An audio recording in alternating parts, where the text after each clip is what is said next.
صحیح بخاری حدیث نمبر 7، کتاب وحی کے بیان میں پارٹ نمبر 2۔ پہلا پارٹ پہلے سے لیا تھا، یہ دوسرا پارٹ۔ اور میں نے تم سے پوچھا کہ بڑے لوگ اس کے پیرو ہوتے ہیں یا کمزور آدمی؟ تم نے کہا کمزوروں نے اس کی اتباع کی ہے۔ تو دراصل یہی لوگ پیغمبروں کے متبعین ہوتے ہیں۔ اور میں نے تم سے پوچھا کہ اس کے ساتھی بڑھ رہے ہیں یا کم ہو رہے ہیں؟ تم نے کہا وہ بڑھ رہے ہیں، اور ایمان کی کیفیت یہی ہوتی ہے حتیٰ کہ وہ کامل ہو جاتا ہے۔ اور میں نے تم سے پوچھا کہ آیا کوئی شخص اس کے دین سے ناخوش ہو کر مرتد بھی ہو جاتا ہے؟ تم نے کہا نہیں۔ تو ایمان کی خاصیت بھی یہی ہے، جن کے دلوں میں اس کی مسرت رچ بس جائے وہ اس سے لوٹا نہیں کرتے۔ اور میں نے تم سے پوچھا کہ آیا وہ کبھی عہد شکنی کرتے ہیں؟ تم نے کہا نہیں، پیغمبروں کا یہی حال ہوتا ہے، وہ عہد کے خلاف ورزی نہیں کرتے۔ اور میں نے تم سے کہا کہ وہ تم سے کس چیز کے لیے کہتے ہیں؟ تم نے کہا کہ وہ ہمیں حکم دیتے ہیں کہ اللہ کی عبادت کرو اور اس کے ساتھ کسی کو شریک نہ ٹھہراؤ، اور تمہیں بتوں کی پرستش سے روکتے ہیں، سچ بولنے اور پرہیزگاری کا حکم دیتے ہیں۔ لہذا اگر یہ باتیں جو تم کہہ رہے ہو سچ ہے تو عن قریب وہ اس جگہ کا مالک ہو جائے گا کہ جہاں میرے یہ دونوں پاؤں ہیں۔ مجھے معلوم تھا کہ وہ پیغمبر آنے والا ہے، مگر مجھے یہ معلوم نہیں تھا کہ وہ تمہارے اندر ہوگا۔ اگر میں جانتا کہ اس تک پہنچ سکوں گا تو اس سے ملنے کے لیے ہر تکلیف گوارا کرتا۔ اگر میں اس کے پاس ہوتا تو اس کے پاؤں دھوتا۔ ہرقل نے رسول اللہ صلی اللہ علیہ وسلم کا وہ خط منگایا جو آپ ہدیہ کلبی رضی اللہ عنہ کے ذریعہ حاکم بصرہ کے پاس بھیجا تھا۔ اس نے وہ ہرقل کے پاس بھیج دیا تھا۔ پھر اس کو پڑھا تو اس میں لکھا تھا، اللہ کے نام کے ساتھ جو نہایت مہربان اور رحم والا ہے۔ اللہ کے بندے اور اس کے پیغمبر محمد صلی اللہ علیہ وسلم کی طرف سے یہ خط ہے، شاہ روم کے لیے۔ اس شخص پر سلام ہو جو ہدایت کی پیروی کرے۔ اس کے بعد میں نے آپ کے سامنے دعوت اسلام پیش کرتا ہوں۔ آپ اسلام لے آئیں گے تو دین و دنیا میں سلامتی نصیب ہوگی، اللہ آپ کو دوہرا ثواب دے گا۔ اور اگر آپ میری دعوت سے روگردانی کریں گے تو آپ کی رعایا گناہ بھی آپ پر ہی ہوگا۔ اور اہل کتاب ایک ایسی بات پر آ جاؤ جو ہمارے اور تمہارے درمیان یکساں ہے، وہ یہ کہ ہم اللہ کے سوا کسی کی عبادت نہ کریں اور کسی کو اس کا شریک نہ ٹھہرائے، اور نہ ہم میں سے کوئی کسی کو خدا کے سوا اپنا رب بنائے۔ پھر اگر وہ اہل کتاب اس بات سے منہ پھیر لے تو مسلمانوں تم ان سے کہہ دو کہ تم مانو یا نہ مانو، ہم تو ایک خدا کے اطاعت گزار ہیں۔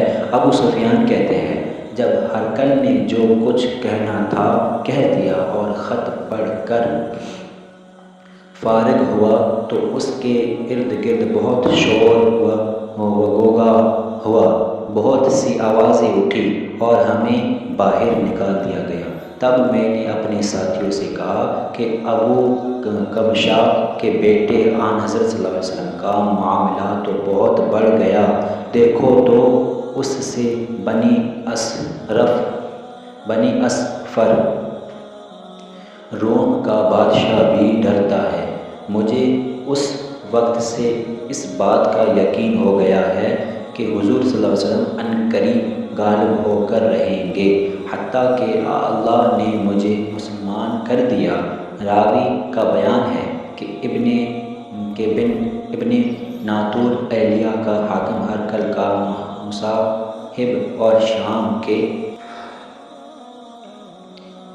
نصارہ کا لاٹ پادری بیان کرتا تھا کہ ہرقل جب ایلیہ آیا ایک دن صبح کو پریشان اٹھا تو اس کے درباریوں نے دریافت کیا کہ آج ہم آپ کی حالت بدلی ہوئی پاتے ہیں، کیا وجہ ہے؟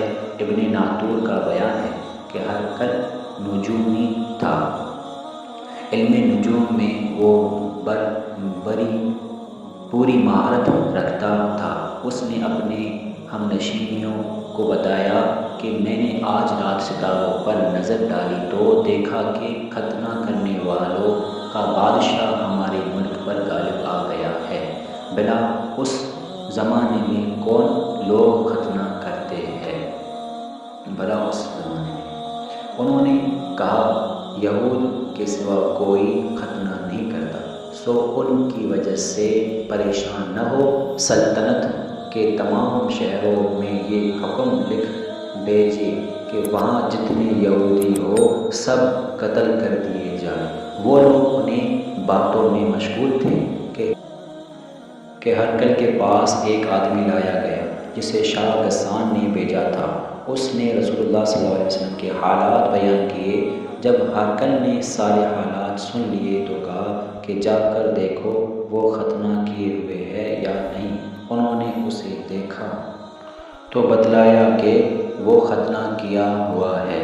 ہرقل نے جب اس شخص سے عرب کے بارے میں پوچھا تو اس نے بتلایا کہ وہ ختنہ کرتے ہیں۔ تب ہرقل نے کہا کہ یہی محمد صلی اللہ علیہ وسلم اس امت کے بادشاہ ہے جو پیدا ہو چکی ہے۔ پھر اس نے اپنے ایک دوست کو رومیہ خط لکھا اور وہ بھی علم نجوم میں ہرقل کی طرح ماہر تھا۔ پھر وہاں سے ہرقل حمص چلا گیا۔ ابھی حمص سے نکلا نہیں تھا کہ اس کے دوست کا خط اس کے جواب میں آ گیا۔ اس کی رائے بھی حضور صلی اللہ علیہ وسلم کے ظہور کے بارے میں ہرقل کے موافق تھی کہ محمد صلی اللہ علیہ وسلم وہ واقعی پیغمبر ہے۔ اس کے بعد ہرقل نے روم کے بڑے آدمی کو اپنے حمص کے محل میں طلب کیا اور اس کے حکم سے محل کے دروازے بند کر لیے گئے۔ پھر وہ اپنے خاص محل سے باہر آیا اور کہا اے روم والو، کیا ہدایت اور کامیابی میں کچھ حصہ تمہارے لیے بھی ہے؟ اگر تم اپنی سلطنت کی بقا چاہتے ہو تو پھر اس نبی صلی اللہ علیہ وسلم کی بیعت کر لو اور مسلمان ہو جاؤ۔ یہ سننا تھا کہ پھر وہاں لوگ وحشی گدھوں کی طرح دروازوں کی طرف دوڑے مگر انہیں بند پایا۔ آخر جب ہرقل نے اس بات سے ان کی یہ نفرت دیکھی اور ان کے ایمان لانے سے مایوس ہو گیا تو کہنے لگا کہ ان لوگوں کو میرے پاس لاؤ۔